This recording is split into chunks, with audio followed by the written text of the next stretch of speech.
अब यहाँ पे अगर हम इमरजेंसी सिचुएशंस ले लें, जैसे कि ब्रेन स्ट्रोक हो गया या इमरजेंसी एक्सीडेंट हो गया, तो ऐसे और कौन से ऐसे इमरजेंसी सिचुएशंस है जहाँ ये ईवीडी लगाना बहुत ज़्यादा लाजमी बात हो जाती है? मैं बोल देता हूँ, कई सा पेशेंट्स को ये ईवीडी किया जाता है, वो बोलते इंडिकेशंस क्या है, कौन सा पेशेंट में ईवीडी किया जाता है। कोई पेशेंट ब्रेन स्ट्रोक बोलते, ये there are two types of brain stroke.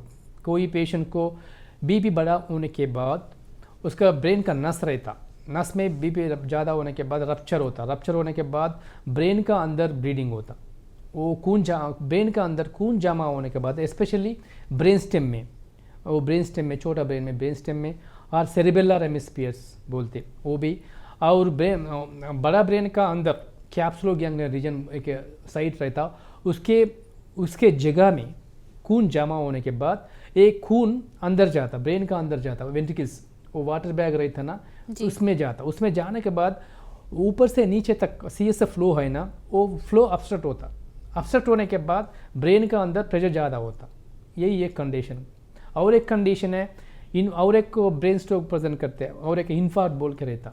Suddenly patient कोई शुगर बीपी है, सडनली उनको सडनली कैसा प्रेजेंट करते हैं, आँख पैर कमजोरी पड़ना, मुंह एक तरफ खींचना, सडनली ये और एक सडनली हेडेक आना, वॉमिटिंग्स आना, सडनली वो पेशेंट में कोमा पे आना, वो फिट्स भी। ऐसा पेशेंट को ब्रेन का अंदर नस रहता, और नस ब्लॉक होने के बाद छोटा ब्लड सप्लाई कम होता, ब्रेन को ब्लड सप्लाई कम होता, वो बोलते इन्फार्क्ट बोलते। एक तरीका स्ट्रोक है, ये इन्फार्क्ट है। फर्स्ट आई से ब्लीड, ब्रेन का अंदर ब्लीड होने के बाद अपस्ट्रक्ट होता, और एक तरीका स्ट्रोक है इन्फार्क्ट। इन्फार्क्ट होने के बाद पार्ट ऑफ ब्रेन डैमेज होता, वो ब्रेन डैमेज होता ना, वो इन कंडीशन बोलते इन्फार्क्ट बोलते। वो ब्रेन डैमेज होने का पार्ट रहता ना, उसका सूजन आता, सूजन आने के बाद आउटफ्लो ऑब्स्ट्रक्शन होता, ये एक दूसरा कंडीशन है।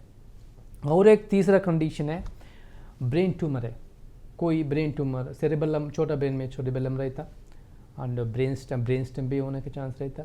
और एक same tumour ventricles around the water bag, थोड़ा वेंट्रिकल्स में उस नज़दीक में ये ब्रेन ट्यूमर आने के बाद सेम फ्लो ऑब्स्ट्रक्ट होता, इस कंडीशंस में भी ये किया जाता है। और एक फोर्थ कंडीशन है, ये कोई मरीज़ को हेड इंजरी हो गया, सिर को मार लगाया, उसके बाद ब्रेन का अंदर वो ब्लीडिंग हो गया, ब्लीडिंग हो के सेम सीएसएफ वाटर बैग में जाके आउटफ्लो ऑब्स्ट्रक्शन हो गया, ये फोर्थ कंडीशन है।